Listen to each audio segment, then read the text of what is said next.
My name is Benjamin Brandenburg. I serve as a deacon at Valley Hope Church, and I'd like to share a story about the Amin family who came here to the Asheville area from Afghanistan. Like many of their peers, they had settled here, they didn't know the language, and a number of churches and people in the community stepped in, including our own church, to assist this particular family.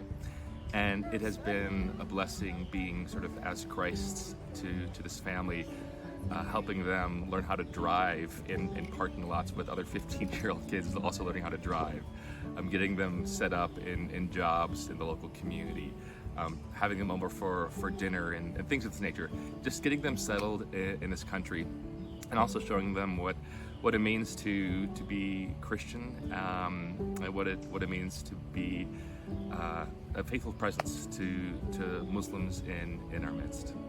Hi, my name is Mila Kirkland, and I just wanted to share with you how I've been involved with the Afghan ministries that our church has been doing this year. So for a while, I've been looking for a service ministry to do with my daughter. She's a 4-year-old, she's still at home with me, and that's always really important to me. And so when Courtney Polly told me that the church, Valley Hope, was going to be taking on this family, this Afghan family, I thought, well, that's perfect. That's something I can do with my 4-year-old, and still be involved. She's an easy kid to participate with things. And so for me, I've been very involved with Fatima, the wife. She's in her early 20s and speaks very little English, but she has needed help with transportation to and from doctor's appointments, and then during those appointments, just keeping up with her 2 little boys, which they can be at times quite a handful.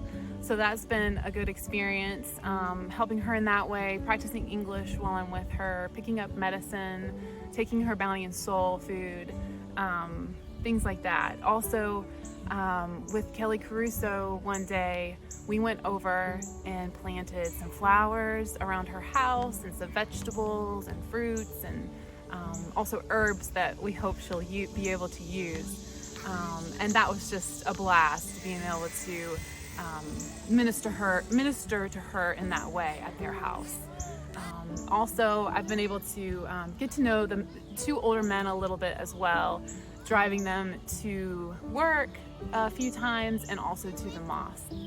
So I was all prepared to go and meet Fatima for the first time, sit down and have tea and meet her boys and have my daughter Laurel interact with her boys. And before I could do that, all of a sudden there was this urgent message that she needed to go to the doctor the next day. And I thought, well, I haven't met her yet. How am I going to really be helpful to her as a stranger? How's that going to work out?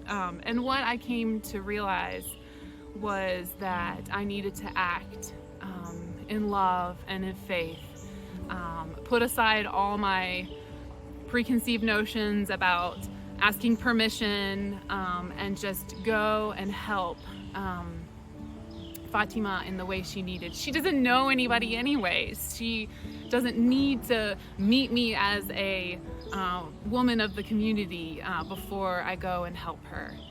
So God has taught me a lot about acting on the opportunities that He gives us, and spreading His light in this little community.